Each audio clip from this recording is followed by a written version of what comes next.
नमस्कारो हांव अनुपमा भट आमगेले शेड्रसा कुकिंग चॅनला पुरा जनांक स्वागत. हांगा पळयाची हुनी हुनीची पणसाचे चुरणाचे पातोळी हांगा रेडी जाला. पणसां मुद्द न्हय हो, चूर्ण घालून पातोळी. हे हुना हुना पणसाचे चूर्ण घाल पातोळी पळय हांगा शिज्जिल्या हाका वयल्यान लायक घरकडे केल्लेलें तूप घालचें. तें तूप ते पातोळ्याचे हुणसाणेक अशें पळय होगूर मेल्ट जाता आसतना अशी ती सॉफ्ट आसता पातोळी, गोडी आसता. आतां ते पातोळ्याचे पीस काणू ते मेल्ट जावचे आशिल्ले ते तुप्पा भितर अशें करून होगूर बुड्डोन तोंडां घालून खावंक पळय ताजें एक फील विंगड कळ्ळें. सुपर टेस्टी जाला. आतां ही आमगेली पातोळी कशी करची म्हूण पळय चुरणा पातोळी.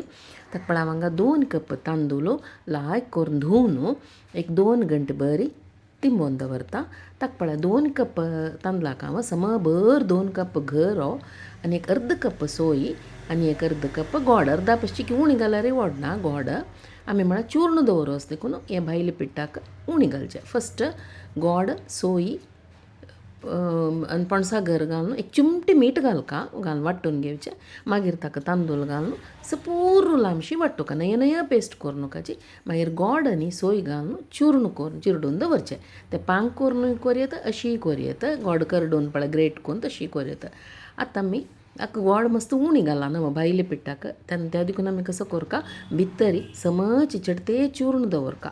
आमी मुद्द करतना भायल्या पिठाक आमी त्या पिठाक गोड सोय घालचें आसा. तेच पातळ करतना वाट्टीतन सोय उणें गोड उणें इतें म्हळ्यार भितर पळय चिचडते चूर्ण हे एंड दुखून ते एंड तांय कवर जावका तें चूर्ण आनी मुडचून घेवचें. आमी चांदिण्या पानार पातळ करचें.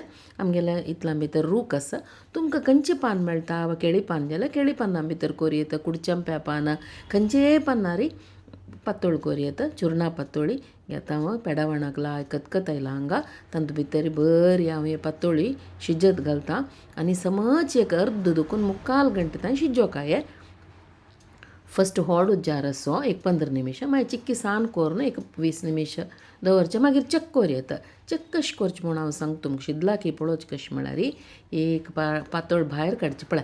अशी पान क्लीन जावन पीठ लागना नातिलें क्लीन जावन निकळ म्हूण जाल्यार ती पातोळ शिजल्या म्हूण लेख.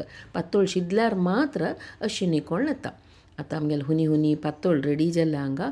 भायर जोर पावस येता आसा तेन्ना हे पातोळेर उना उना पातोळेर तूप घालून खावचें.